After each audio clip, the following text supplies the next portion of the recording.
Welcome back to Girl Dharma, a space where we slow down and breathe deeply and connect to that wisdom that is already within us and our inner child, even because we love them and we love ourselves. And thank you for being here. I love you too.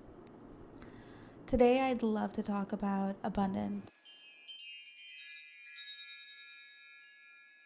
And you know what? Actually, I was reading this book and I got this when I was at such a low point in my life.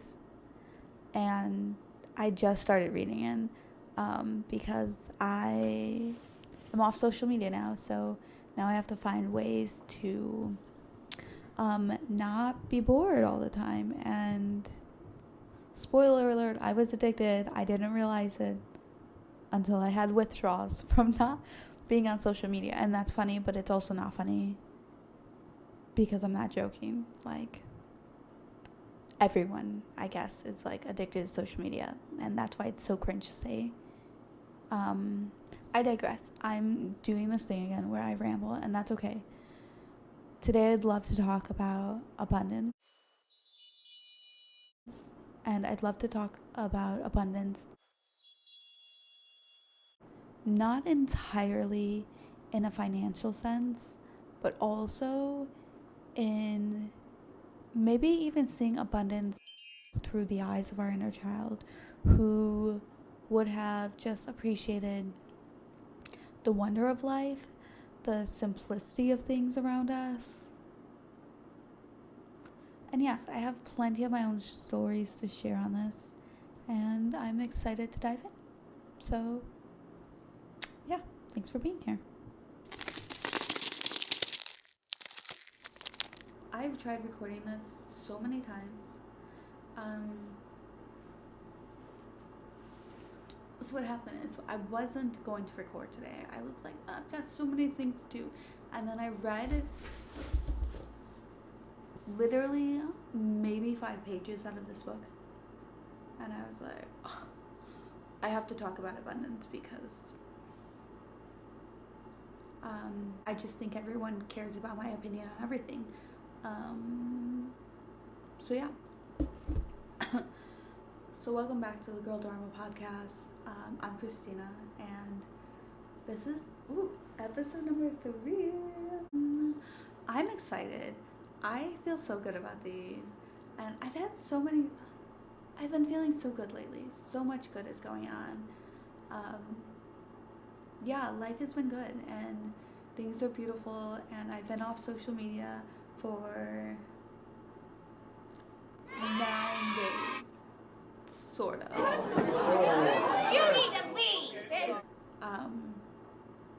But it's been good, and I had such a beautiful day yesterday. Went out for coffee at this new spot, and the energy in there was so beautiful. It was like I stepped into a time machine. I was back in this coffee shop in 2001, which I wasn't because I would have been a toddler, but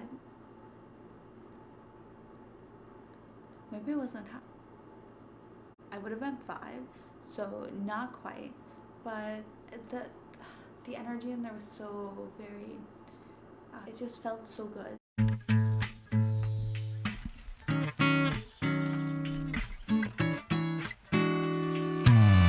Right, and yeah, that was kind of a highlight. Can you, hi, what is something great that happened today? I went to a coffee shop, and that being a complete sentence, crazy. I bought a film picture, and I just stare at it like, you're so bored until you're not. So I've been finding things to fill up my time, and you will be surprised at how little it takes to be amused. This morning, I put on, I asked my Siri to play some random music I could dance to while I was brushing my teeth. And I sure as heck was dancing. I felt good too. Yeah, I've been feeling really good. And I'm really excited about episode number 3. And I'm not sure if I want to continue doing these every week or if I want to do them twice a week, because I've decided that I wholeheartedly want to commit to 108 episodes. If you know, you know. There's a plane outside. If abundance was a word I was taught as a child, how would I define it?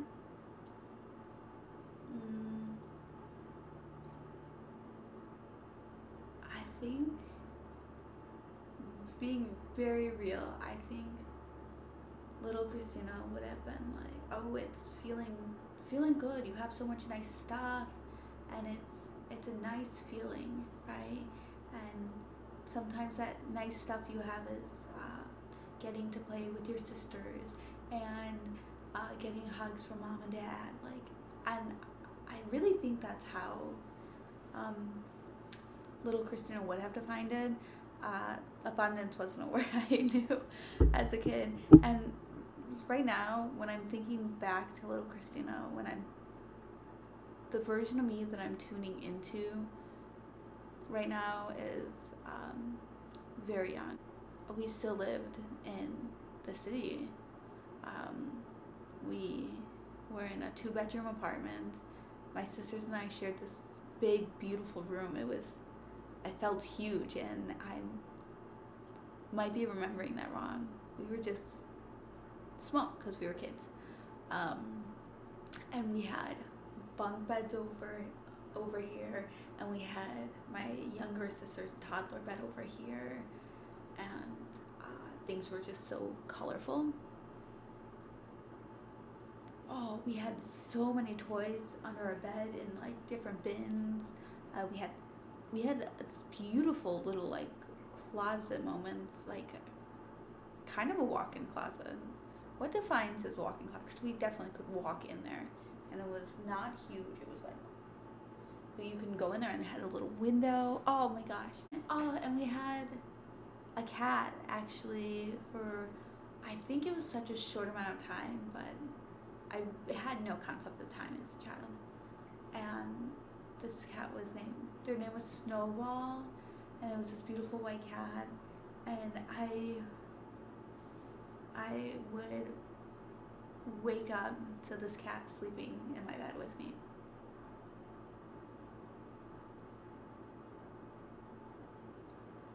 And that made me feel so loved.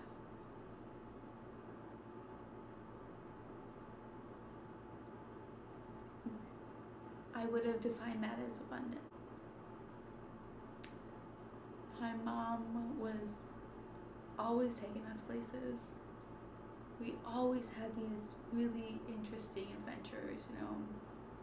We were always at a park. If not with my mom, with my grandpa. Here I am once again. I'm crying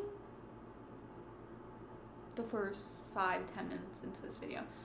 I'm crying over a cat that I don't remember a whole lot of from when I was 5, so.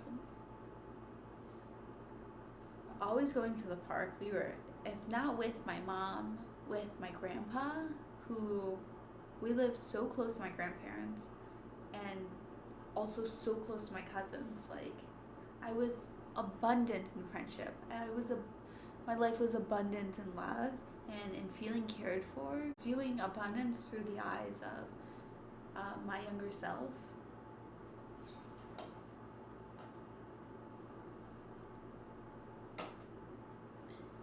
I don't do those things anymore. I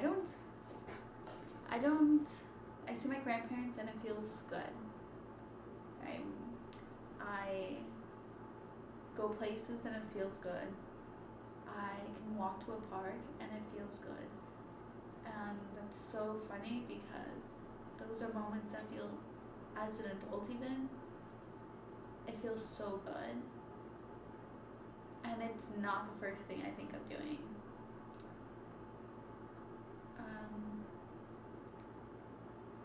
That's not what comes to mind for abundance as an adult. So when I look back to childhood, I never lacked anything, right? And I mean like early childhood, like I never lacked anything. In adult terms, we weren't wealthy. My dad worked overnights, and I mean, my parents were young. There was 3 of us at the time, my older sister and my youngest sister and myself.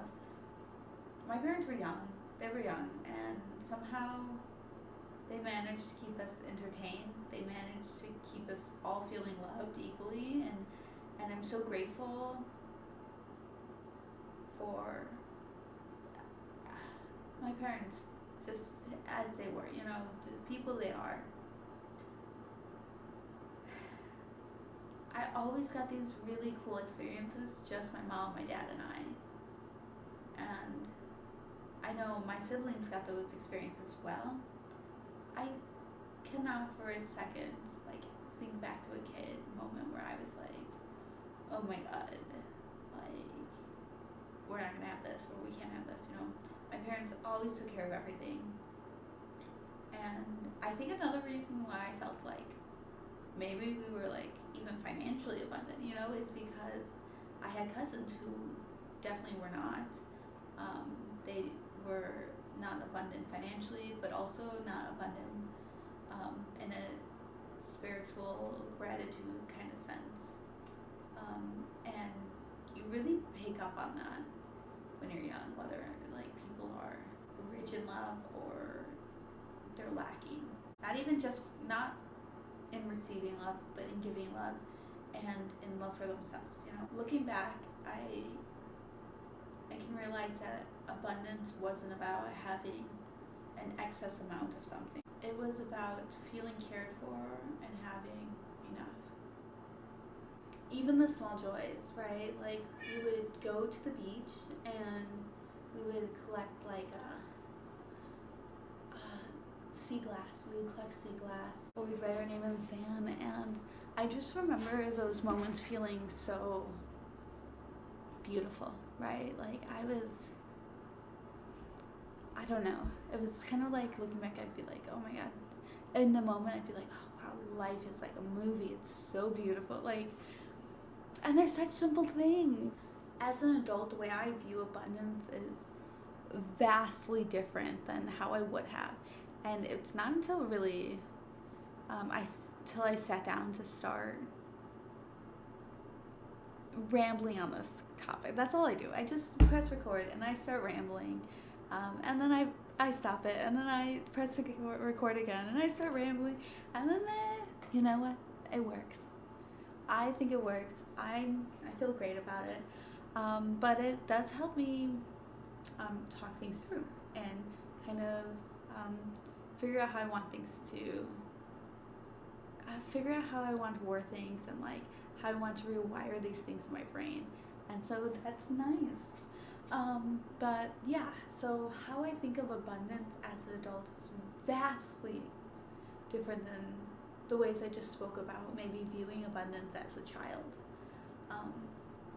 Even, I think for most adults, when you are lacking abundance as an adult, you think of the idea often, the perspective often shifts. The perspective often shifts to scarcity or not having enough. As adults, we can very easily fall into the trap of scarcity thinking versus having an abundant mindset. There's never enough money, there's never enough time or resources, and that's not true, right? But it's because of all these different responsibilities we have as an adult that we shift our mindset from that kind of appreciation of simplicity and wonder to these kind of ideas. But when I tap into my inner child, she reminds me that abundance is less about accumulation and consumption. It's more about presence and gratitude. And those are concepts I strive to be more in tune with nowadays. But when you were a child, it came so easily. So there are a few practices. Well, first, I want to start. Okay, so I did not get very far in this book, but I want to tell you about why I got this book. Okay, so I've talked a lot in a lost episode. It was like technically the first recorded episode, but I was like a little too vulnerable to put on the internet just now. I mean, the things I post, I mean, is it really that bad? No, but it was a little much, and it might be a little much for me to post for a long time, or ever. I don't know that I'll ever post it. But it was so vulnerable, and it was about forgiving my who is someone I have always loved, and for a while I would have said was someone I was extremely close to, and yeah, well, maybe I'll blur out this person who I was extremely close to and who I would have thought was like just someone I would have always assumed would be a part of my life, and they were like, oh my goodness, move to Illinois, you can come live with us, we have this huge house, but we won't tell my partner, but you can stay with us for 3 months, okay? And then hopefully by then you've got it situated, you know? And I was like, well, 3 months, give me 2. But then that person, okay, wait, well, I'm rambling. I had someone who I really cared about at the time say, you should move to the state I live in, you know, that's where all my family is, you know, and yeah, this person was like, you should move here, and you don't even have to worry about the stressors of trying to find a place to live from across the country, or what's going to happen this or this. Just move in with us, and you've got, you know, I'll give you 3 months to figure it out, and then super great, you don't have to worry about a thing. And they were not totally honest. We were there, I think, for just under a month. It became a very emotionally but verbally abusive situation, and I'm like not really sure how to navigate talking about it.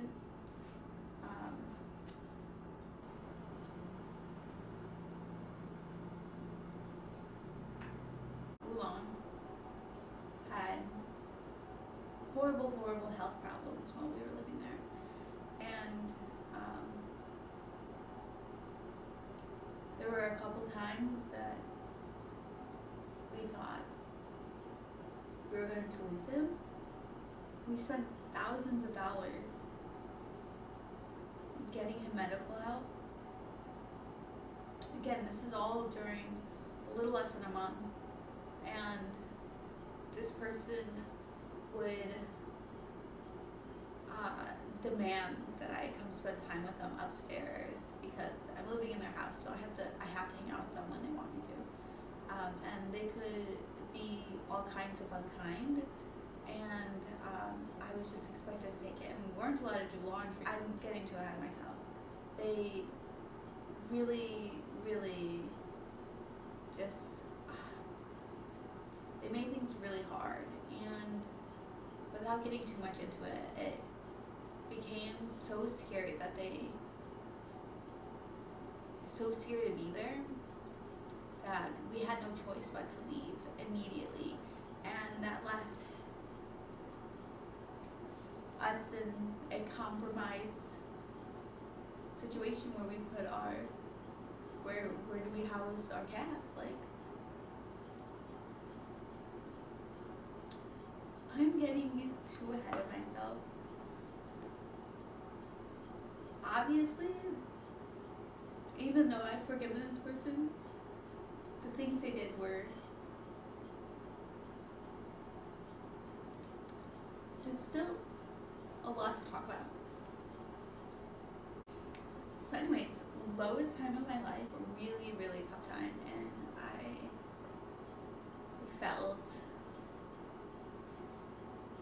not only financially like I was lacking, but also spiritually and mentally and emotionally, and all these different kind kind of lax, you know. Well, anyways, so I bought this book and I was like, oh my gosh, Abundance, The Inner Path to Wealth. I've always wanted to read a Deepak Chopra book, but I don't know. It takes a certain kind of author for me to like really grasp, and I'm sorry, he just was not it for me. And so when I saw this, I was like, oh my gosh. Oh, this is faith. I'm poor, and this book is going to teach me how to get rich. I could not read it though because I just couldn't. The way it was written, I just like, it takes a lot out of me. Getting Buddhisty on you here. Master Shantideva is a teacher who is like, would make fun of him, and they would say, oh, he's Mr. Three Thoughts, he only thinks about sleeping, eating, and pooping, and he didn't let the haters get to him. He just, when it was his turn to teach a lesson, he sat on this throne, and it was like too high for anyone to reach, and he began talking, and some people thought he wasn't saying anything, and it's because they didn't have the ears to hear him. They didn't have the karma to be able to hear his teachings. And the people that did hear him, the people that did have the karma to hear him, they were like, wow, this is so profound. And I could get into it a lot deeper, but that's not what this is about today. It's about this book and why I couldn't read it the first 2 times. But I started today, and turns out when you're really bored because you're not on social media anymore, you will find entertainment anywhere, and this being a book. And so far, so good. There's a part where he quoted Bob Marley. He said that Bob Marley spoke as a yogi when he said, some people are so poor, all they have is money. Measuring wealth by money alone is spiritually empty. I know nothing about reggae music, but the great reggae musician Bob Marley spoke like a yogi when he said, some people are so poor, all they have is money. To attain wealth of the lasting kind, the kind that gives your life meaning, value, and sustenance based on your daily existence, on the generosity of spirit, everything else you desire will follow of its own accord. Once you make the connection between consciousness and money, you have stepped onto the right path. Money isn't all the gold in Fort Knox and all the dollar bills floating around in the pockets of purses. Money is a tool of consciousness. Therefore, your state of awareness determines how you see money, how you gain it, and what you use it for. Consciousness is always in motion, and so is money. Consciousness motivates us to seek more out of life. Money follows this journey and eases the way if you have enough of it. Did you get that? Do you have the ears to hear it? I did not have the mouth to speak it correctly. I tried my best.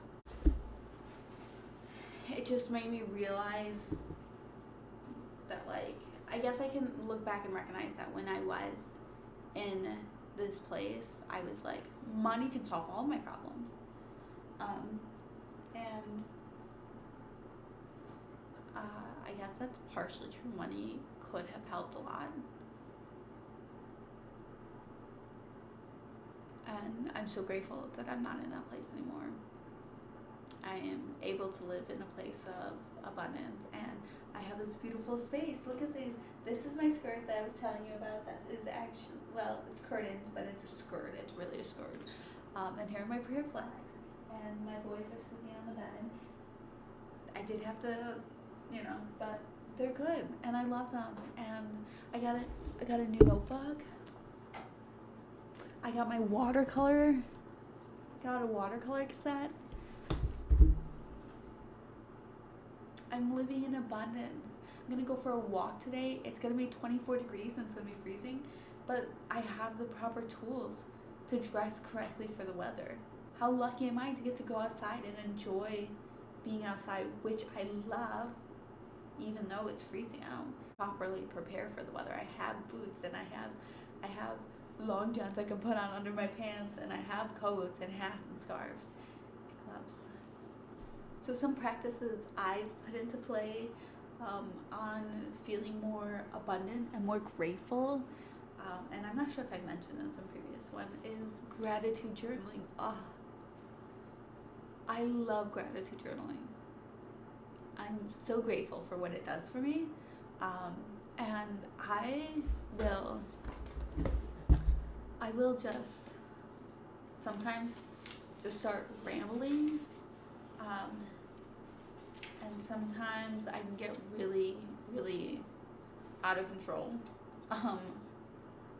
and sometimes I keep it a little more simple, but the topic is always gratitude. Like, today I'm feeling grateful for this, and this. This ice machine's so loud today. You can also try journaling from the perspective of your inner child. And for me, that softens the way I see things. Little Christina, a young bodhisattva, she was so sweet and so caring and so kind. I'm so lucky to be able to see things through her eyes, and I'm so lucky to recognize that she still lives within me.